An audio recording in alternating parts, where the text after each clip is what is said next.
పెరిగిపోయిన రసాయనాల వాడకం పుడమి తల్లి సారాన్ని దెబ్బతీస్తుంటే మితిమీరిన పెట్టుబడులు వ్యవసాయాన్ని ప్రశ్నార్థకం చేస్తుంటే ఆ రైతు ఆలోచనలో పడ్డాడు. సహజమైన పని సంక్లిష్టం అవుతోందెందుకు? ఏ ఎరువు వేయకుండానే అడవి చెట్లు ఏపుగా ఎదగడం లేదా? రహదారి పక్క వృక్షాలు రక్షకులెవరూ లేకుండానే పెరగడం లేదా? మట్టిలోనే మాణిక్యాలుంటాయంటారే, మరి పొడిమి తల్లిలో పోషకాలుండవా?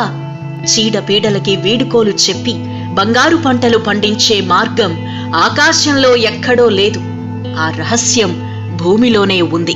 ఆ అన్వేషణే ఆయన సంకల్పమయ్యింది. స్వయం కృషితో సాధించమంది. ఆ పట్టుదల చివరికి పద్మశ్రీనే వరించింది.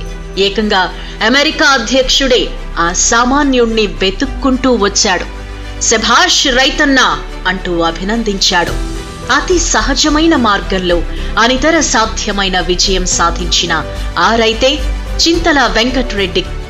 సివిఆర్ మెథడ్ ఆఫ్ ఫార్మింగ్ అంటూ తన పేరు మీదే ఒక వ్యవసాయ విధానం రూపుదిద్దుకునేంతగా ఎదిగిన రైతాయన. ద్రాక్ష, వావ్! అందని ద్రాక్ష పులుపు అంటారు, కానీ ఈ ద్రాక్ష అందిందంటే ఇంత తీయగున్నాయి. అసలు ఈ ద్రాక్ష తోట చూస్తుంటే ఎంత బాగుందో తెలుసా, చాలా చాలా అందంగా ఉంది. మరి ద్రాక్ష తోటకి సంబంధించి అండ్ అలాగే సివిఆర్ గారు మనతో పాటు ఉన్నారు. ఆయన అసలు ఈ రంగానికి ఎలా వచ్చారు, ఈ ఆర్గానిక్ ప్రపంచాన్ని మనందరికీ పరిచయం చేశారు కదా, ఎన్నో విషయాలు ఆయన మాటలో తెలుసుకుందాం. హలో సార్, నమస్తే అండి. నమస్తే. చాలా విషయాలు తెలుసుకున్నాం మీ గురించి. అసలు మీరు ఎప్పుడు వచ్చారు ఈ రంగానికి? నేను 69లో నా స్కూల్ ఫైనల్ అయిపోయింది. 70 నుంచి ఇంకా కంప్లీట్ దీంట్లోనే ఉన్నాను. 1970 అంటే ఎలా స్టార్ట్ చేశారు మీ జర్నీ? ఇప్పుడు 55 సంవత్సరాలు 54 సంవత్సరాలు టోటల్ దీంట్లోనే. దీంట్లో ఎన్నో కరువు కాటకాలు చూసినాము. అతివృష్టి, అనావృష్టి, వడగళ్ళు అన్నీ, మళ్ళీ కెమికల్ లేకుండా చూసినాము. మామూలుగా మేము 1960లో అట్లా నేను చిన్న ఉన్నప్పుడు కెమికల్స్ రాలే. అప్పటికి 64, 65, 66 నుంచి వచ్చినాయి మెల్లమెల్లగా. ఆ కెమికల్ లేకుండా ఆ పంటలను చూసాము. తర్వాత కెమికల్ వచ్చినాక కెమికల్ కూడా వాడి ఫస్ట్ కొత్త భూములలో లాభాలు పొందినాము కెమికల్తో. తర్వాత అదే పొలంలో అదే పంట ఇప్పుడు మనం రొటీన్ చేస్తున్నప్పుడు ఆ నిస్సారం అయిపోయిన నేలలల్లో కెమికల్స్ ఎంత వాడితే అంత నష్టపోతున్నాం. అనుభవాలు పాఠాలు నేర్పుతాయి. అంటే ఎట్లా అంటే, కరువు వచ్చినప్పుడు మాకు ఎప్పుడైతే కరువు వచ్చిందో ఓపెన్ వెల్లు ఇక్కడ అప్పుడు బోర్ బావులు లేవు, ఓపెన్ వెల్లు ఉండే. ఆ ఓపెన్ వెల్లు దువ్వేటప్పుడు ఆ సంవత్సరం కరువు సంవత్సరం చాలా బాగా ఈల్డ్ బాగా వచ్చింది.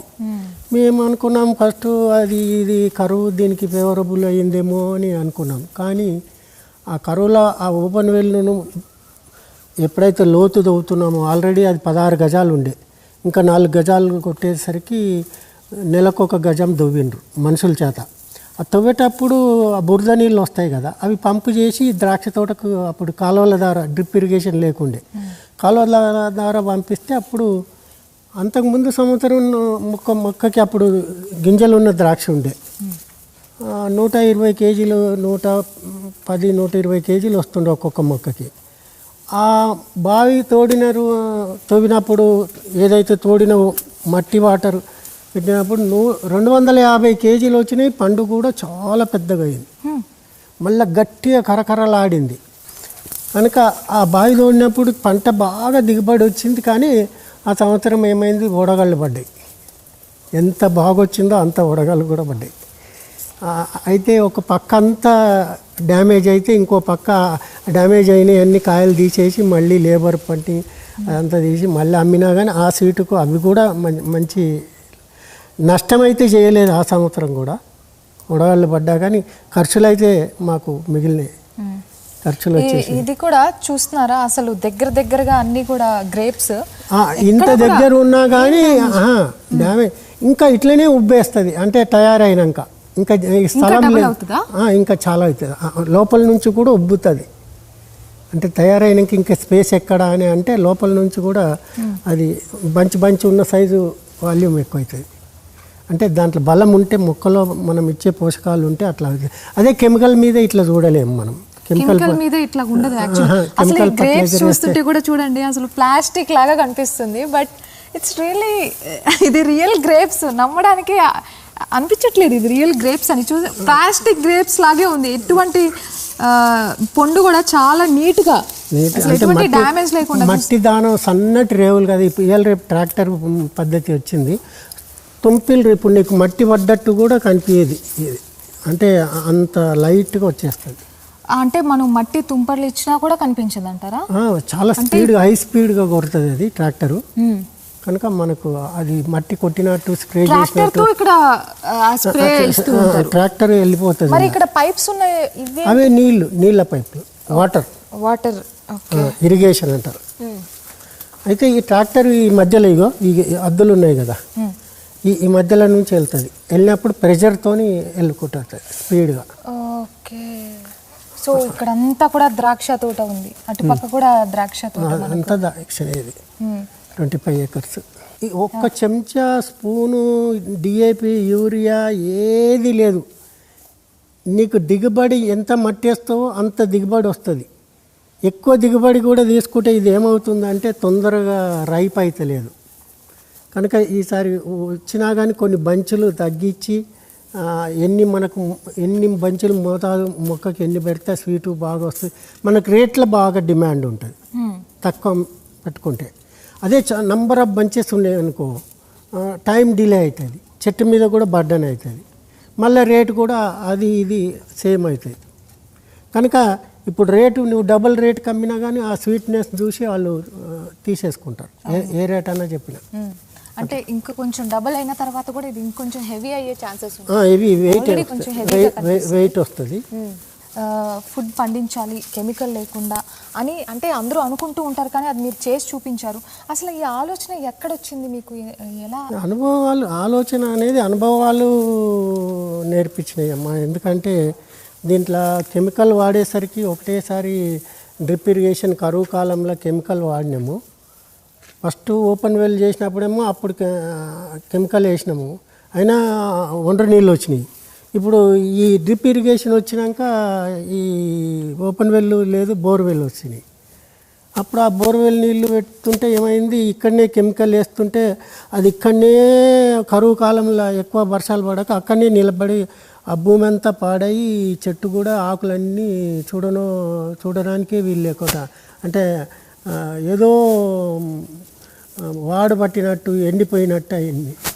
ఇప్పుడు ఇంత కలకల నేచురల్గా ఇది ఆర్గానిక్ కలకల ఈ ఆకులో కళ ఉంటుంది, ఆ ఆకులో కెమికల్ దాంట్లో ఉండదు. ఇప్పుడు కెమికల్ ద్రాక్ష ఏదైనా చేస్తారు కదా చాలామంది, తయారైనాక వెళ్ళి చూస్తే ఇది గ్రీన్ అనిపిస్తుంది, అది అన్ని ఆకులు ఎండిపోయి ఉంటాయి. ఈ బ్యాగ్ ఎందుకమ్మా నీకు? ఈ బ్యాగ్లో ఏం వేసుకున్నావు? ఏముంటాయండి? నాకు కూడా ఆర్గానిక్ ప్రపంచాన్ని క్రియేట్ చేయాలి, అందరికీ చెప్పాలి దీని గురించి అనేది చాలా ఇంట్రెస్ట్. సో ఇలా ఆర్గానిక్ ప్రేమికులు ఎవరైనా కలిసినప్పుడు వీటిని సీడ్ బాల్స్ అలా వెళ్తూ పెడుతూ ఉంటాను. అవును, ఇప్పుడు వర్షం వచ్చినప్పుడు ఇది కరిగిపోయిన తర్వాత ఇందులో సీడ్ మొలకెత్తి ఇది అవుతాయి. అండ్ అలాగే ఎవరినన్నా ఇలా ఆర్గానిక్ ప్రేమికుల్ని కలిసినప్పుడు ఇలా వాళ్ళకి గిఫ్ట్గా ఇస్తూ ఉంటాను సీడ్స్. బాగుంది. దీంట్లో అన్ని రకాల సీడ్స్ ఉన్నాయి. నాకేనా? ఎస్. ఇప్పుడున్న మట్టిలో మనకు అంటే ఇప్పుడు ఈ జనరేషన్లో ఈ టైంలో ఉన్న మట్టిలో మనకు కావాల్సిన పోషకాలన్నీ దొరుకుతున్నాయి అంటారా? మట్టిలో లేనిదేముందమ్మా, మట్టిలోనే కదా అన్నీ. ఇప్పుడు అడవిల చెట్లు ఎట్లా వృక్షాలు ఇంత కట్టే ఏం సూపర్ వేస్తున్నావు, ఏం డిఐపి వేస్తున్నావు, ఏం వేస్తున్నావు అడవిలో? కొంతమంది అంటారు అడవిలో ఆకులు రాలుతాయి అదే ఎరువు అవుతుందని, కానీ మన సిటీలలో ఉండే చెట్లకు వీటికి ఏం వేస్తున్నావు? పార్కులలో ఉండే రోజు ఆకు ఊడ్చేస్తారు కదా, మరి అవి ఎట్లా పెద్దగా అవుతున్నాయి? మట్టిలోనే అంతా ఉందంటారు అయితే. అంతే కదా. ఇప్పుడు దీని ఏళ్ళు వెళ్ళేది ఎంత? ఈ ద్రాక్ష 4 అడుగులు 5 అడుగులు వెళ్తుంది, దానికంటే కింది ఇది మనము వాడని మట్టి అవుతుంది కదా. మరి ఆ మట్టి దీని రూట్ లెవెల్లో తీసుకొచ్చి ఇది దప్పదప్పాలుగా 1 కేజీ ఇక్కడ వేస్తే ఇక్కడో కేజీ అక్కడో కేజీ వేస్తే దాంట్లో ఉన్న పోషకాలు తీసుకొని ఇది గట్టిగా అవుతుంది కదా, లోపటి మట్టిలో జిగట గట్టితనం ఉంటుంది, ఆ గట్టితనమే మళ్ళీ ఈ పండుగకి వస్తుంది. మళ్ళీ ఎండిన మట్టి ఎండినాక వేస్తే ఇంకా, ఇప్పుడు ఎండిన మట్టిలో కొంచెం నీళ్ళు పోతే ఎంత కమ్మటి వాసన వస్తుంది, ఎక్కడో వర్షం పడ్డ వాసన వేసవి కాలంలో. మరి అదే కమ్మటి మట్టిని దీనికి చెట్టుకేస్తే తీయటి ఫలాన్ని కదా, తీయగా ఉన్నాయి కూడా ఆల్రెడీ, తీయగా ఉన్నాయి కూడా, ఇంకా తీపెక్కుతుంది. ఇప్పుడు నువ్వు చూసేది తక్కువ, ఇంకా నెల రోజులలో ఇంకా చాలా స్వీట్ వస్తుంది. చూడను ఇది ఉంటుంది, నువ్వు అసలు నోట్లో 1 కిలో తింటే ఎట్లా తిన్నాను, ఎంత తొందరగా తిన్నాను అనిపిస్తుంది అట్లా. ఇంకా మీకు పద్మశ్రీ వచ్చింది అంటే చాలా సంవత్సరాల నుండి మీరు ఈ వృత్తిలో ఉన్నారు, కానీ పద్మశ్రీ కొంచెం లేట్గా వచ్చిందని ఎప్పుడన్నా అనిపించిందా మీకు? నేను వీటి కోసం ఆశపడలేదమ్మా. పద్మశ్రీలు నాకు ఇవ్వరనే అనుకున్నా నేను, ఎందుకంటే ఇటువంటి వెలుగులోకి తెచ్చినప్పుడు వాళ్ళ ఇంకా దీని వెనకాల బ్యాకింగ్ చాలా ఉంటుంది, అందుగురించి వాళ్ళు ఇవ్వకపోవచ్చు, ఇస్తే ఇంకా ఇది అంత టెక్నాలజీ ఇదైపోతుందని ఇవ్వరు అనుకున్నా. కానీ ఏదో ఇంటెలిజెన్స్ రిపోర్టు, మరి నేను అప్లై అయితే చేయలేదు, వాళ్ళకి అప్లికేషన్ పెట్టలేదు, వాళ్ళు ఏ రకంగా ఇచ్చారో నాకే తెలియదు. ఇప్పుడు ఇది దున్ని ఉన్నది కదా, ఈ ఒక పార మట్టి ఎండు మట్టి అక్కడ వేసినామనుకో, ఇది స్వీట్ ఎక్కే ముందు ఈ ఎండు మట్టితోని చాలా స్వీట్ వస్తుంది. ఇప్పుడు బత్తాయి తోటలల్లో, అన్ని పండ్ల తోటలల్లో చాలామంది వాడుతారు, మార్కెట్లో కూడా నీకు ఇంకా ఫ్యూచర్లో స్వీట్ పండ్లే దొరుకుతాయి. అన్ని ఈ టెక్నిక్ వాడిన వాళ్ళు అందరికీ స్వీటే. ఇప్పుడు నార్త్ ఇండియాలో కినోవాకు యూజ్ చేస్తున్నారు, వాళ్ళు రైతులు చెప్తున్నారు, సార్ అందరి మీద నాది ఇంత రేట్ ఎక్కువ వచ్చింది, ఇంత స్వీట్నెస్, అది మట్టి వేస్తున్నా అంటే ఎవరు నమ్మతలేరు అంటారు.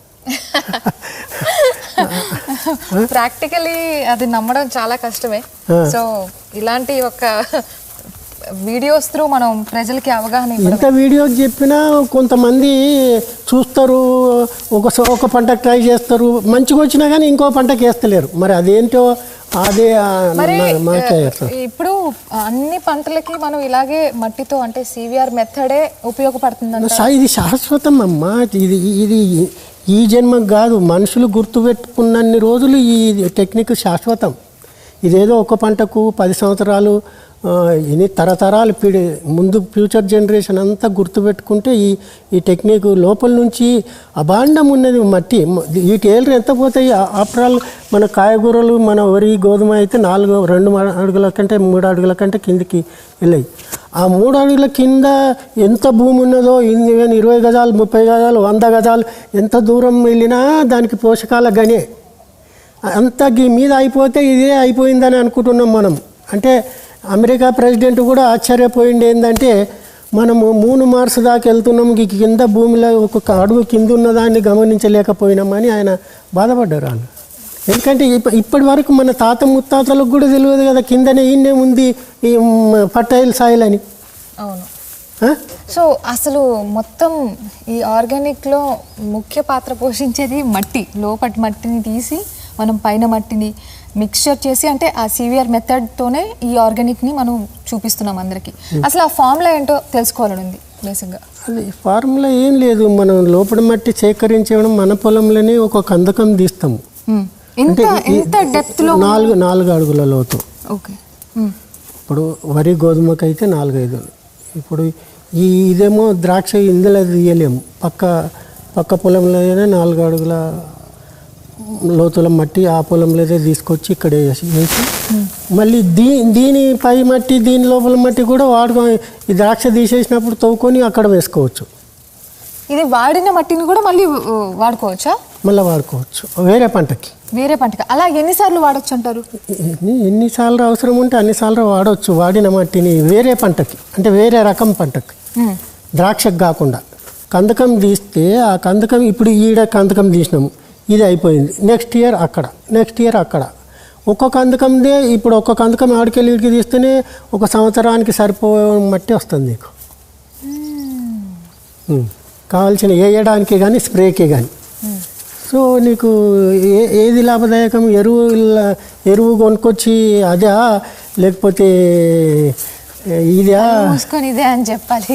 ఒక్కటి కూడా ఒక్క ఆకు కూడా పురుగు పట్టలేదు. చూసారా ఎంత నీట్గా ఉంది. ఆబ్వియస్లీ పట్టదు, అది మనకు ఫస్టే చెప్పారు, అవగాహన ఉంది ఈ విషయం గురించి. అయితే పేటెంట్ రైట్స్ గురించి తెలుసుకోవాలండి. 60 దేశాల్లో మీ మందు అంటే దీనికి పేటెంట్ రైట్స్ అనేది పొందారు. సో దీనికి సంబంధించి మీరు ఏం చెప్తారు? ఇప్పుడు ఎన్ని దేశాల పేటెంట్ అయినా అది తీసుకొని రాయల్టీ ఇచ్చేవాళ్ళు ఎవరు, దానికి మూల్యం చెల్లించే వాళ్ళు ఎవరు ముందుకు రాలేదు. ఎందుకంటే మట్టి అన్నప్పుడు ఎన్నో పంటలు వస్తాయి, ఏ పంటకి ఎంత అని ఇవ్వలేమనే కదా. అప్పుడు నేను అది గమనించే మొదలే రైతులకు మన దేశంలో స్టార్ట్ కానీ మన రైతులు లాభపడని, రైతులు లాభపడితే తినే వాళ్ళకు కూడా మంచి హెల్దీ ఫుడ్ వస్తుంది అని అప్పుడే వీడియోలు స్టార్ట్ చేశాను.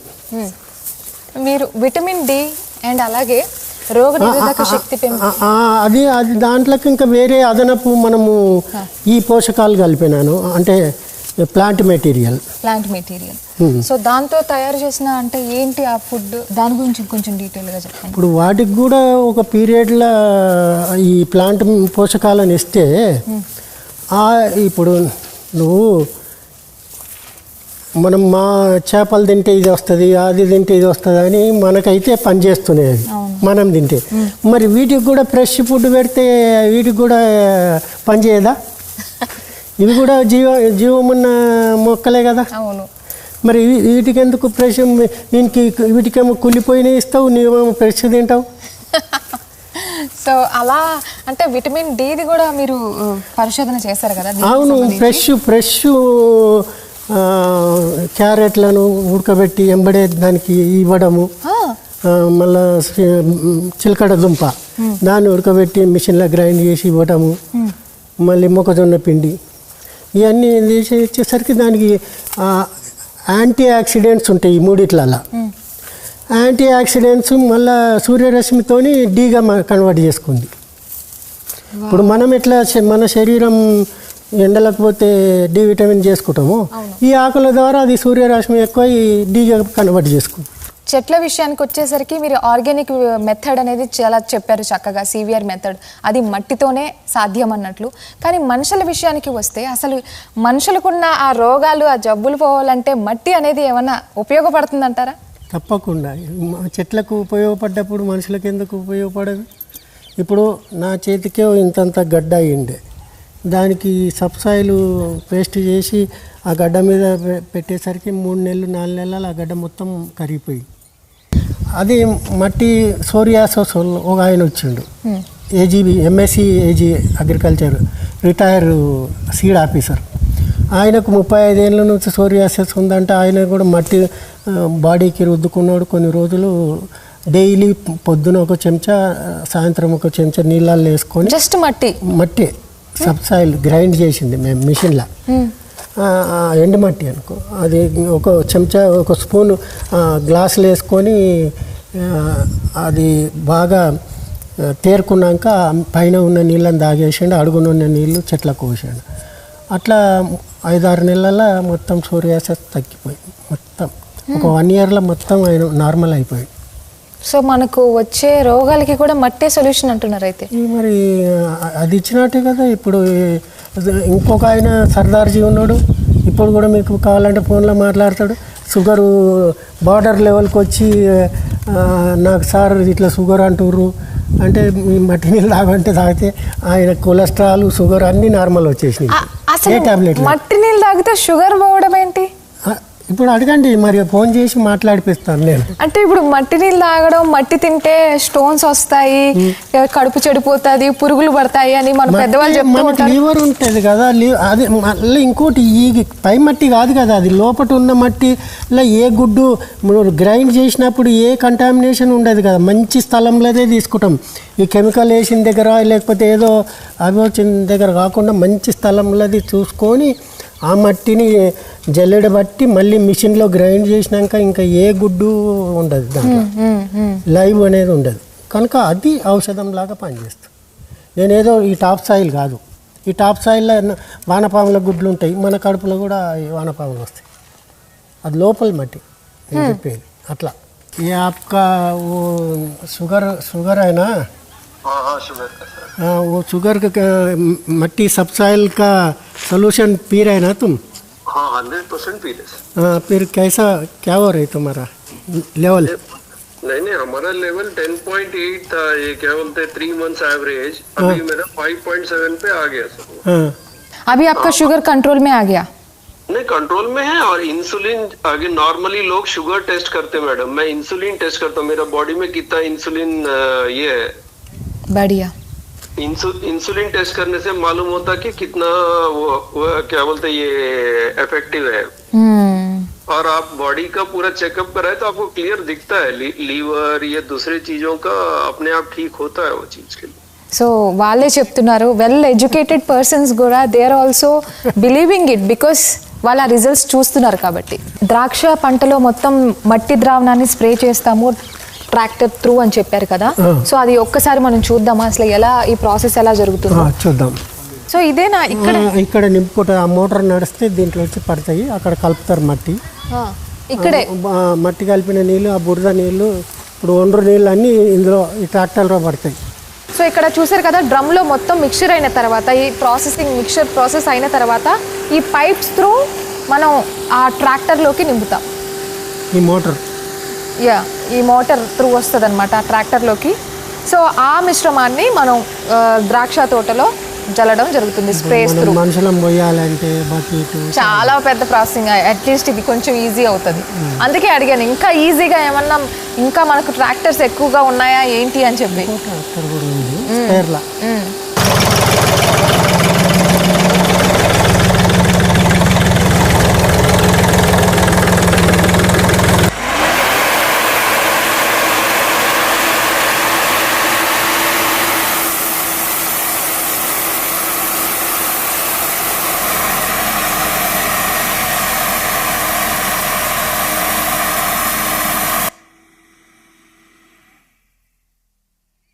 ఇప్పుడు స్ప్రే అయింది కదా, ఆ మట్టి రేణువులు మట్టి నమూనా ఏం కనిపించదు. అసలు ఇది మట్టి స్ప్రే అంటే నమ్మే విధంగానే లేదు, అసలు చాలా క్లియర్గా ఉంది. మరి ఇక్కడ ఈ నెట్ అంతా కవర్ చేశారు అవుట్ సైడ్ అంతా, ఎందుకంటారు? ఆ గబ్బిలాలు ఏంటంటే చాలా డ్యామేజ్, ఇట్లా కాళ్ళ గోల్రతో ఒక్క గబ్బిలం ఇట్లా వెళ్ళిందంటే ఎన్నో బంచులకు ఆ గోల్రు అంటించుకుంటూ పోతాయి. ఆ గోల్రు దిగిన దగ్గరల్లా ఈ డ్యామేజ్ అవుతుంటాయి పళ్ళు. సో అట్లా వాటి ప్రొటెక్షన్ వేసిన నుంచి అవి రావటం లేదు. మళ్ళీ పక్షులు రావు, ఇంకా మనకు మనుషుల లేబర్ కూడా ఉండి ఇట్లను కాపలా కాయాల్సిన అవసరం ఉండదు. ఎకరానికి ఎంత పెట్టుబడి అవుతుందండి అసలు? అది మేము పెట్టుబడి అనేది ఖర్చులు ఓనరే కనుక మేము రాయలేము. కాకపోతే మేము ఎప్పుడెప్పుడు పెట్టుబడి దాంట్లో సగానికి సగం తగ్గిపోయింది. మళ్ళీ లాభాలేమో దాంట్లో మంచిగా దీని లాభాలు ఒక్కోసారి సీజన్ మంచిగా ఉన్నప్పుడు మంచి లాభం వస్తుంది. సీజన్ బాగలేనప్పుడే లాస్ట్ ఇయర్ బాగలేకుండా ఎక్కువ వర్షాలు పడ్డాయి, కొంచెం ఈల్డ్ తక్కువ వచ్చింది. ఆ వర్షాలకు నీళ్లు ఏళ్ళని ఎక్కువ మాయిశ్చర్ అయిపోయి అప్పుడు లాస్ట్ ఇయర్ క్రాప్ తక్కువ ఉండే.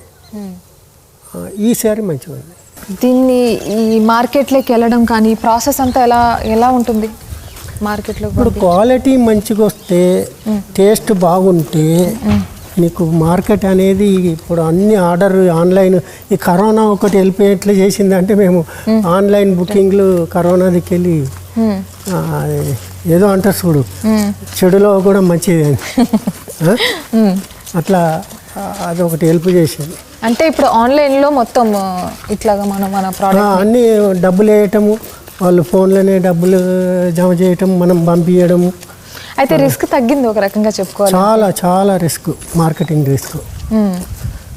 ఇప్పుడు మనం సివిఆర్ మెథడ్ ఏదైతే మనం ఫస్ట్ నుండి మాట్లాడుతూ వస్తున్నామో ఆ సివిఆర్ మెథడ్ చూడబోతున్నాం. ఇక్కడ చూస్తున్నారా మిషన్ ఉంది, మిషనరీ ఉంది, అండ్ 4-5 డ్రమ్స్ ఉన్నాయి మనకు. సో ఆ ప్రాసెస్ మనం ఒకసారి చూద్దామా sir?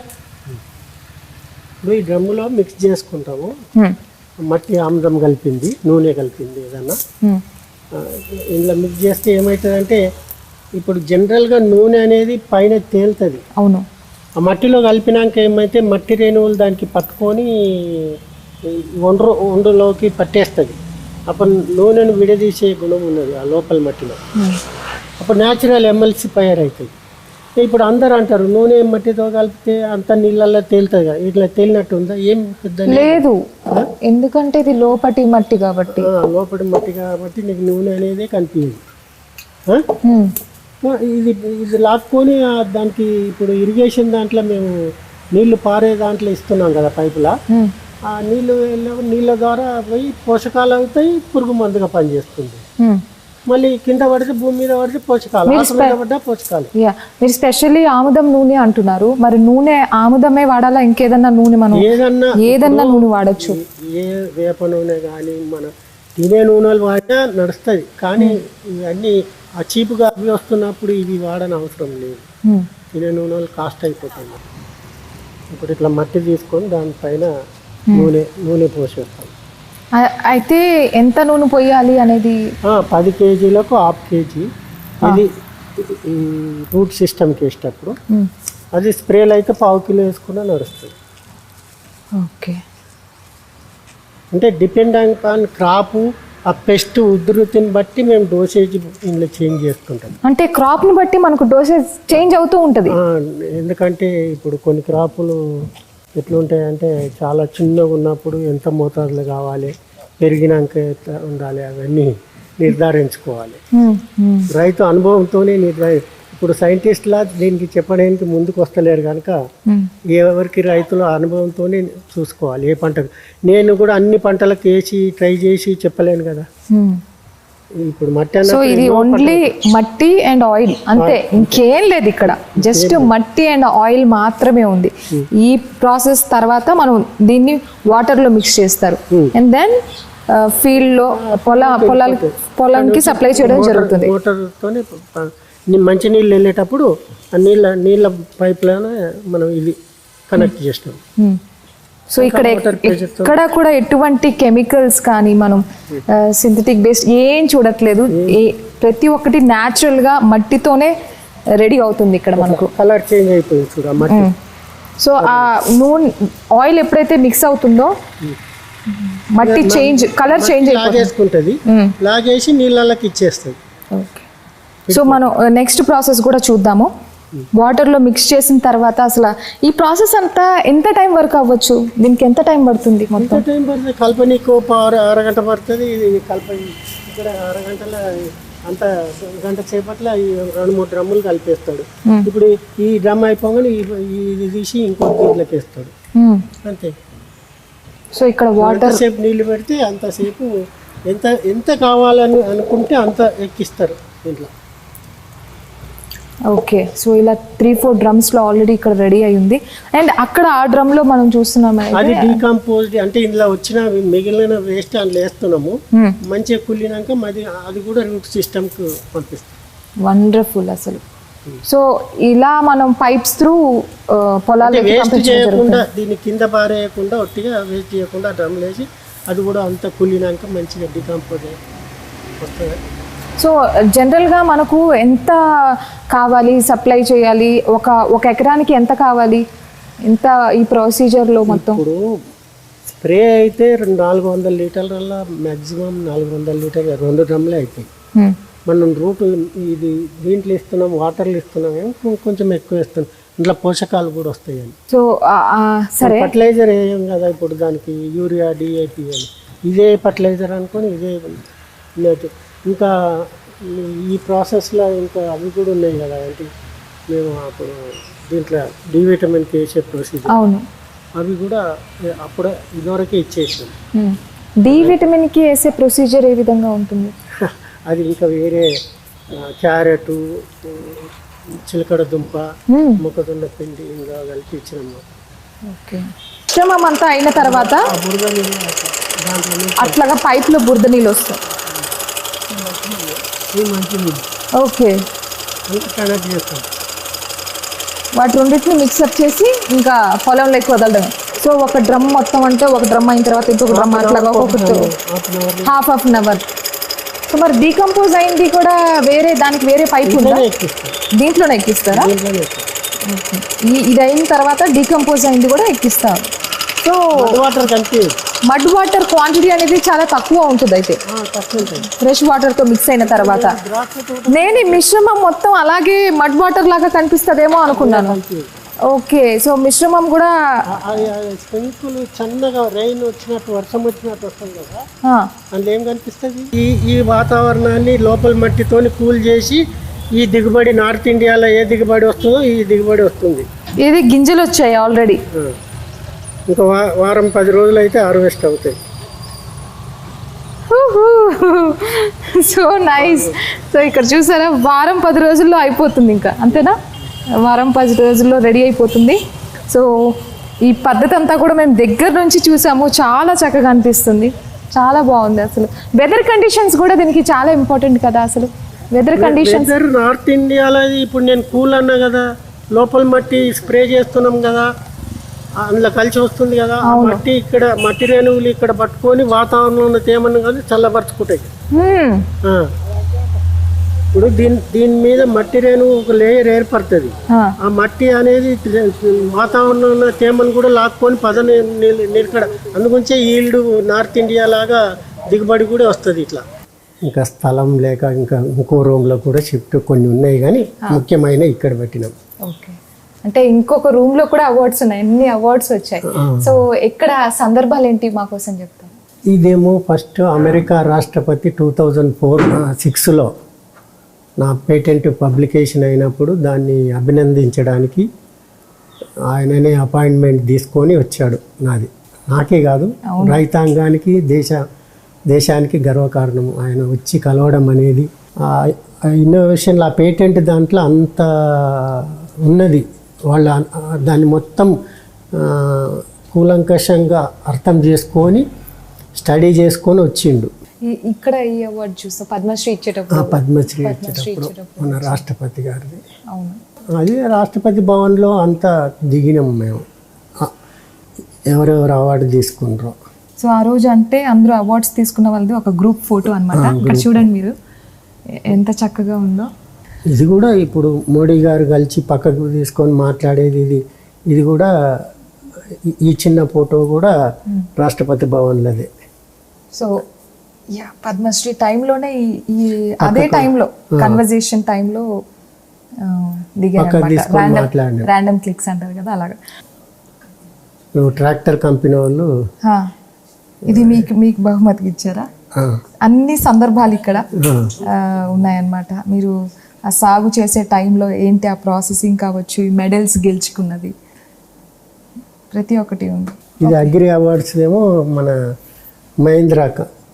Mahindra agri awards. Okay, so Padma Shri వచ్చినప్పుడు ఈ సర్టిఫికేషన్ ఇలా ఉంటుందన్నమాట, దీన్ని ఫ్రేమింగ్ చేయించారు. So it's really proud moment. వాళ్ళే ఫ్రేమ్ చేసి ఇచ్చారు, వాళ్ళే చేయించి ఇచ్చారు.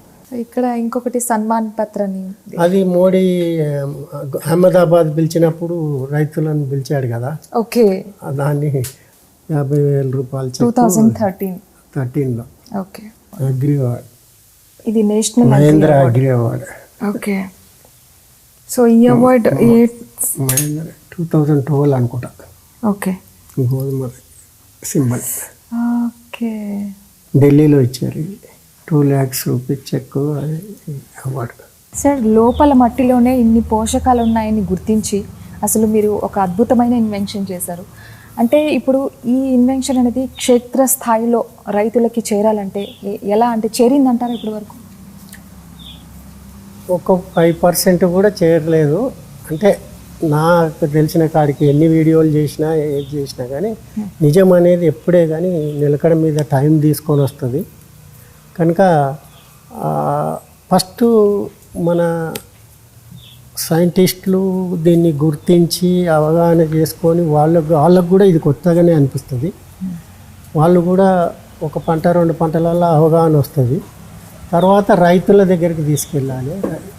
రైతులు కన్జ్యూమర్కు మంచి తిండి పెట్టినప్పుడే అప్పుడు మన దేశ ఔన్నత్యం, అంటే ఎంత హెల్దీగా ఉన్నది మన దేశం, మన పౌరులే కానీ జనాభానే కానీ మంచి తిండి తిన్నప్పుడు ఆరోగ్యంగా, అన్ని కోరికలు కూడా, అన్ని ఇన్నోవేషన్స్ కూడా మంచి తిండి తిన్నప్పుడే మంచి థాట్స్ వస్తాయి. అంటే ఆలోచనలు వస్తాయి. అవును. నువ్వు నీ తిండిలోనే ఆ పోషకాలు లేవు, నీ మైండ్ ఎటో వెళ్ళిపోతుంది. ఇప్పుడు నేను చూడు, నువ్వు 10 నంబర్ల డిజిట్స్ ఇట్లా చెప్పంగానే ఈ ఏజ్లో కూడా 73 అయిపోయి 74 రన్నింగ్, ఈ ఏజ్లో కూడా 10 నంబర్లు నేను ఫోన్ రాసుకోకుండా నీకు డయల్ చేస్తా. అంటే మీరేమో అన్ని 10 డిజిట్స్ డయల్ చేస్తారు. అంటే దీనికి ముఖ్యంగా ఆహారమే. అవును. నేను తినే ఆహారం, దీంట్లో ఫర్టిలైజర్ పెస్టిసైడ్ లేదు కనుక, న్యాచురల్ ఉంటుంది కనుక, దాంతోపాటు ఎక్సర్సైజు. ఇప్పుడు తిండి తింటే ఒకటే కాదు, దాంతోపాటు నేను సైక్లింగ్, వాకింగ్ కూడా ఇప్పుడు కూడా చేస్తారా? సైకిల్ చేస్తాను కదా. ఇప్పుడు సీట్ మీద కూర్చోకుంటే తొక్కుతాను. మీరు రికార్డు చేసుకోవాలంటే చేసుకోవాలి. సీట్ మీద కూర్చోకుండా నిలబడి కాళ్ళ మీద ఎవ్రీడే, రోజు మా మనమడి దింపుతాడు, ఆయన తిరిగిన ఇద్దరం దొక్కుతాం ఆ సైకిల్, ఒకటే సైకిల్. మా గ్రాండ్ సన్ కూడా. సో ఇప్పుడు ఈ ఆర్గానిక్ ప్రపంచం అంటే చూడాలంటే మనం ఇంకా ఎలాగా రీచ్ అవ్వాలంటారు? ఇప్పుడు మీడియా కూడా దీంట్లో మీడియా పాత్ర కూడా చాలా రోల్ అవుతుంది. ఎందుకంటే నేను చెప్పిందే కాకుండా మీడియా కూడా ఇప్పుడు మన దేశానికి మిడతల దండు వచ్చినప్పుడు మీడియానే కదా కీలక పాత్ర వహించి సైంటిస్టులకు, పొలిటీషియన్స్కు దృష్టిలో తీసుకెళ్ళి, కనుక మీడియా కూడా అవేర్నెస్ తేవాలి. ఇప్పుడు మీకు మంచి తిండి తినాలంటే మీరు కూడా తెస్తారు. ఏది కెమికల్ ఫుడ్ ఇదే తింటాము అంటే మీరు కూడా దీన్ని దాపెట్టినా, ఎంత దాపెడుతుంటే అంత వాల్యూ వస్తుంది దీనికి. ఎందుకంటే ఇప్పటికే ఆ కెమికల్ కంటామినేషన్ అయ్యి ఆ తిండి తిన్న మనుషులకు ఆరోగ్యం క్షీణిస్తుంది. డయాబెటీస్, షుగరు, ఇన్ని ఒకటేనా, ఇన్ని రకాల డిసీజెస్. కనుక ఈ మంచి ఆహారం తిన్నప్పుడు ఇవన్నిటిని మనం నివారించవచ్చు. ఆటోమేటిక్గా అవే రావు. ఈ ఆహారంలో మార్పు వచ్చినప్పుడు నీ ఆహారమే ఔషధం. ఇంకోటి విటమిన్ డి అనేది నేను ఇదివరకు మొన్న పబ్లికేషన్ అయింది 2021లో. అందులో ఒక విటమిన్ డియే కాకుండా B12, B6 అన్ని పోషకాలు వచ్చేసినాయి అన్ని పంటలలో. ఒక్క గోధుమ వరిలోనే నేను చూపించాను. అవును. కానీ మిల్లెట్స్లలో ఇంకా అన్ని పంటలలో చేసి చూశాను. తర్వాత టైం ఉంది కదా అని, అంటే B12, B6 అని. ఇప్పుడు మళ్ళీ దానికి పేటెంట్ చేయాలని ఉందా అని నేను అడిగాను. అక్కడ పేటెంట్ లాయర్స్ ఉంటారు. లేదండి, ఒక్క దాంట్లో ఒక మన టైటిలే ఉన్నది కదా, composition to enhance nutrient content in plants అన్నారు కదా. మొక్కలల్లా ఏ పోషకమైనా ఏ మొక్కలన్నా ఒకసారి చేసినప్పుడు మీకే ఉంటుంది ఆ క్రెడిట్, మన దేశానికే ఉంటుంది. అది వేరే దేశం కూడా కాపీ కొట్టలేరు.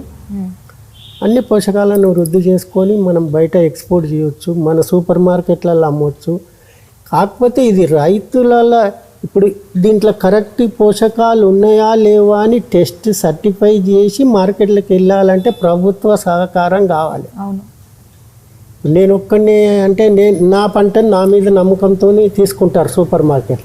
మరి వేరే రైతు తెచ్చిన పంటను దాన్ని సర్టిఫై అంటే టెస్టింగ్ చేసి అనలైజ్ చేసి ఇన్ని పోషకాలు ఉన్నాయని అనడానికి మరి వాళ్ళు కావాలి కదా. అదంతా ఒక బాడీ చైన్ కావాలి. అందుగురించే కేంద్ర ప్రభుత్వాన్ని మీరు ఏదన్నా MOU వస్తే నాతో, దానికి నేను కూడా ఒప్పందం సంతకం పెడతాను. మీరు తీసుకొని అన్ని పంటలలో వృద్ధి చేసి ఎక్స్పోర్ట్ చేయాలి. ఇప్పుడు మన ప్రధానమంత్రి గారు కూడా పదే చెప్తున్నాడు సేంద్రియ వ్యవసాయం, న్యాచురల్ అగ్రికల్చర్ గురించి. ఈ పోషకాలు వృద్ధి చేసి ఫారెన్ ఎక్స్పోర్ట్ చేద్దామని కూడా మొన్న ఒక పేపర్లో చూశాను నేను. మట్టిలోనే ఇన్ని పోషకాలు ఉన్నాయనే విషయాన్ని మీరు తెలియజేశారు. ఆ టైంలో మీరు ఎదుర్కొన్న సమస్యలు ఏంటి అసలు? అంటే ఇది ప్రజల వరకు వెళ్ళాలి, రైతుల వరకు వెళ్ళాలి అనుకున్న ఆ టైంలో ఇప్పుడు నాకు చూడండి, ఫస్ట్ క్రాప్ వచ్చినప్పుడు యూనివర్సిటీ సైంటిస్టులను పిలిచాను నేను. వాళ్ళు డాక్టర్ పద్మరాజు గారు ఉండే అప్పుడు ఆయన వెంకటరెడ్డి గారు చాలా బాగుంది, ఇది ఇంటర్నేషనల్ పేటెంట్ చేయాలి, దీన్ని ఎవరి పేపర్కు, టీవీకి, మీడియాకు చెప్పకు అన్నా. సరే, అంతవరకు సలహా ఇచ్చాడు. తర్వాత ICAR సైంటిస్టులకు సంప్రదిస్తే వాళ్ళు అన్నారు నువ్వు ఫర్టిలైజర్ వాడలేదంటున్నావు, పెస్టిసైడ్ వాడలేదంటున్నావు, నీ ఇంత ఖర్చు పెట్టి వేస్ట్ అవుతుంది, 80,000 ఖర్చు పెడుతున్నావు, ఎందుకు వాళ్ళు యాక్సెప్ట్ చేయరు. ఇంకా ఒక్క క్రాప్ అయింది, 2 అయినాయి, నాకు నమ్మకం వచ్చేదాకా వాళ్ళని పెద్ద ఫోర్స్ చేయలేదు. తర్వాత మీరు చేస్తారా చేయరా, నేను చెప్పేది నిజము, నేను ఇది మీరు ఎట్టి పరిస్థితుల్లో చేయాలి దీన్ని అని అంటే, అప్పుడు డాక్టర్ కల్పనా శాస్త్రి అని మేడం ఒప్పుకొని ఇంకా దానికి ఏమేం కావాలి, డ్రాఫ్టింగ్ ఎట్లా సాయిల్ టెస్ట్ చేసి ఈ పోషకాలను టెస్టింగ్ చేయించి దాంట్లో ఈల్డ్ కూడా ఎంత వచ్చింది, మిగతాది ఎంత వచ్చింది, ఈ విధానంలో ఎంత ఈల్డ్ వచ్చింది, కెమికల్ ఎంత ఈల్డ్ ఉంది, అవన్నీ చూపిస్తూ డ్రాఫ్టింగ్ చేస్తే అప్పుడు విత్ ఇన్ 8 monthsలోనే the text is approved as submitted by the applicant అనేసారు. అక్కడ వీళ్ళు ఆశ్చర్యపోయారు, ఎట్లా ఒప్పుకున్నారు వాళ్ళని అంటే వాళ్ళు ఇన్డెప్త్లో స్టడీ చేశారు. ఇన్డెప్త్లో స్టడీ చేసి వాళ్ళు ఒప్పుకున్నారు. మనమేమో డెప్త్లో నేను స్టడీ చేసింది కానీ మన సైంటిస్టులు చేయలేదు కదా ఇక్కడ. అది ఇంకొకటి నాకు మంచిది ఏమైందంటే, honest is the best policy అన్నట్టు, the inventor himself is a farmer అని రాయమన్న. ఎందుకంటే ఫార్మర్ అని రాయలేదనుకో, నువ్వు ఇది ఎట్లా అయింది, ఈ పురుగు ఎట్లా కంట్రోల్ చేసినావు, అది ఎట్లా చచ్చింది, ఇది ఎట్లా, అన్ని క్వశ్చన్లు అడుగుతారు వాళ్ళు. కనుక నన్ను ఏమి అడగకుండా యాక్సెప్ట్ చేసిన అంటే ఆ నిజాయితీ అక్కడ చూపించాను కదా. నేను కనుక్కున్న ఆయన రైతు అన్నాం.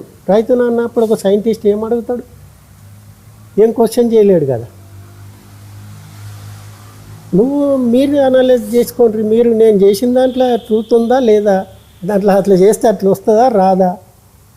మీరు ఆ ప్రాసెస్ని కనుక్కున్న తర్వాత ఎంత టైం పడింది అంటే, మీరు చెక్ చేసి ఉంటారు కదా ప్రాక్టికల్గా అది వాళ్ళు. నేను అమెరికా ప్రెసిడెంట్ జార్జ్ బుష్ వచ్చిపోయినాక నా తీవ్రంగా ఆలోచించాను, అసలు ఇందులో ఏముంది, ఇంకా ఏముంది, ఇంకా ఏమైనా డెప్త్ ఉందా, ఒక ప్రెసిడెంట్ ఇంత దూరం వచ్చి కలవడు, నాకు ఇంకేదో ఉందని మనసులో అనిపించింది, ఇంకేదో ఉంది దీంట్లో అని. అప్పుడు ఇదే మట్టిని ఒండ్రు నీళ్ళని మడ్డి వాటర్ అంటారు, అంటే బురద నీళ్ళను జొన్న పైరు మీద చల్లి చూస్తే ఆ చీడపీడలు ఒకటే రోజులో 6 అంగుళాల గ్రోత్ వచ్చింది 24 గంటలల్లా ఆ పైరు. మళ్ళీ దాని మీద చీడపీడలు అన్నీ ఉండే సన్న పురుగులని అవన్నీ ఏం లేకుండా మాయమైపోయినాయి. మళ్ళీ చేయందికి అట్లనే ఉన్నాయి, ఎక్కడైతే స్ప్రే చేయలేదు. ఎక్కడెక్కడ చేసినా ఈరోజు ఇవాళ ఈ పార్ట్ చేస్తే రేపు అక్కడ చేసినా, మళ్ళీ ఇంకోనాడు అటు చేసిన, అట్లా ఎక్కడెక్కడ చేసినా అన్నీ క్లీన్ అయిపోయినాయి. ఈ పురుగులు ఎట్లా తగ్గించినాయి ఏమని చెప్పాలి ఎవరికన్నా. మట్టి నీళ్ళు వస్తే స్ప్రే చేస్తే పురుగు చచ్చిపోయిందంటే ఎవరన్నా గ్రోత్ వచ్చిందంటే మట్టిలో ఉన్న పోషకాలు తీసుకొని గ్రోత్ వచ్చి పెరిగిందేమో అనుకుంటారు. కానీ పురుగు ఎట్లా చచ్చిపోతుంది అంటే ఏం సమాధానం చెప్పాలి. నేను రైతులకు చెప్పినా వాళ్ళు నమ్మరు, మట్టి కొడితే పురుగు చచ్చిపోతుంది అని. ఏదన్నా ఉండాలి కదా. ఒక 15 రోజులు బాగా ఆలోచన, ఎవ్వరికి చెప్పకుండా ఆలోచన చేసి ఆడనే ఆ ఫామ్ దగ్గర కూర్చొని, జొన్న పైరు దగ్గరనే కూర్చొని ఆలోచన చేస్తే, అప్పుడు ఈ స్మార్ట్ ఫోన్ దగ్గర ఉన్నప్పుడు గూగుల్లో పోయి డూ ఇన్సెక్ట్స్ హ్యావ్ లివర్ అని కొట్టిన. No insects do not have liver and lungs అన్నది. లంగ్స్ అంటే నేను చదువుకుంటే అప్పుడే చదివిన, అది వాటికి ఊపిరితిత్తులు ఉన్నాయి, శరీరంతోనే శ్వాస. మళ్ళీ అదే గూగుల్లో ఇప్పుడు డూ ఇన్సెక్ట్స్ హ్యావ్ లివర్ అని కొడితే రాదు, తింపేసిండు వాళ్ళు, ఆ గూగుల్నే చేంజ్ చేసేసారు. సార్, గ్లోబల్ వార్మింగ్ ఇప్పుడు చూసుకున్నట్లయితే ఎక్కువగా మనం చూస్తున్నాం గ్లోబల్ వార్మింగ్కి సంబంధించి. సో అసలు దీనికి ఎటువంటి సొల్యూషన్ ఉందంటారు? ఈ ఆర్గానిక్ పద్ధతి అనేది గ్లోబల్ వార్మింగ్కి ఎలా ఏమైనా లింక్ ఉందంటారా? ఎందుకు లేదు, తప్పకుండా ఉన్నది. ఇప్పుడు భూతాపం పెరిగిపోతుందని చెప్పడమే కానీ సొల్యూషన్ ఇచ్చేటోళ్ళు ఎవరు లేరు. ఈ ఒక్క సివిఆర్ టెక్నిక్లో ఇప్పుడు మనం యూట్యూబ్లో కొడితే సివిఆర్ టెక్నిక్ వస్తుంది, అంటే మీ వీడియోలు వస్తాయి, అన్ని వీడియోలు వస్తాయి హిందీలో. నాకు ఉత్తర భారతదేశంలో ఇంకా ఎక్కువ ఏమవుతుందంటే సాగు చేస్తున్న భూములలో నిస్సారమైన నేలను సారవంతం చేయు ప్రక్రియ ఇది చిన్నగా. అంటే 2-3 విధాలుగా చేయవచ్చు. ఇక్కడి మట్టే తీసి ఇప్పుడు మనం కొన్ని సంవత్సరాల నుంచి మన పూర్వీకుల నుంచి దున్నిన మట్టినే దున్నుతున్నాం. ఎంత లోతు దున్నుతామో అడుగున్నర మ్యాక్సిమం. అంతలా ఈ మనం వేసిన పంటలు ఆ జిగట అనేది ఉపయోగించుకునేది. మొత్తం జిగట లేకుండా పిప్పి అయిపోతుంది. ఎన్ని పోషకాలు ఉన్నా కానీ ఆ జిగట లేనప్పుడు ఆ వేలు దూరై గాలి ఇప్పుడు డే టైంలో వేడి గాలి వచ్చి ఈ లూజు మట్టి ఉన్నందుకు ఆ వేడి అంతా లోపలికి చొచ్చుకొని పోతుంది గాలితో. మళ్ళీ అదే రాత్రిపూట అదే వేడి గాలి పైకి వస్తుంది. రాత్రి డే అండ్ నైట్ వార్మింగ్ అంటే ఉక్కపోత కానీ ఉడుకు కానీ వేడి కానీ ఎక్కువవుతుంది. అదే నువ్వు కొంచెం ఒక ట్రాక్టర్ మట్టి ఒక ఎకరాకి లోపల మట్టిని తీసుకొని నీళ్ళల్లో కలిపి ఇడిస్తే ఆ పైన లేయర్ అంతా జిగట ఉన్న మట్టి వస్తుంది. దాంట్లో నీళ్లు నిలబడే శక్తి ఉంటుంది. అట్లనే దాన్ని పొలంలో దున్నేసినప్పుడు ఏళ్ళు కూడా దాంట్లోకి వెళ్ళి దిగుబడి పెరుగుతుంది. నువ్వు వేసిన ఎరువులను సద్వినియోగం చేసుకుంటుంది. మళ్ళీ మాయిశ్చర్ అనేది రీటైన్ అవుతుంది. మాయిశ్చర్ రీటైన్ అయినప్పుడు ఈ 1 ఎకర్ ఏరియాలో నీ ఎకరంలో చల్లదనం అనేది ఏర్పడుతుంది. అట్లా రైతులందరూ చేస్తే దేశమంతా చల్లగా ఉంటుంది. ప్రపంచమంతా చేస్తే ప్రపంచమంతా చల్లగా ఉంటుంది. అంటే గ్లోబల్ అంతా కదా, అట్లా గ్లోబల్ వార్మింగ్ అనేది తగ్గుతుంది. థ్యాంక్ యూ సో మచ్ అండి, ఎన్నో విషయాలు తెలియజేశారు. Thanks a lot. రైతులు బాగుండాలంటే ఖర్చు తగ్గి దిగుబడి పెరగాలి. మనం అందరం బాగుండాలంటే కెమికల్ రహిత ఫుడ్స్ తినాలి అండ్ అలాగే ప్రకృతి కూడా బాగుండాలి. ఇవన్నీ జరగాలంటే CVR పద్ధతిని అనుసరించాలి అని అంటున్నారు పద్మశ్రీ చింతల వెంకటరెడ్డి గారు. ఫార్మర్స్ అందరూ కూడా, రైతులందరూ కూడా ఈ విధానాన్ని అనుసరించాలని మనస్ఫూర్తిగా కోరుకుంటున్నాను. మరో ఎపిసోడ్లో మళ్ళీ కలుసుకుందాం. Until then keep watching ABN Andhra Jyothi.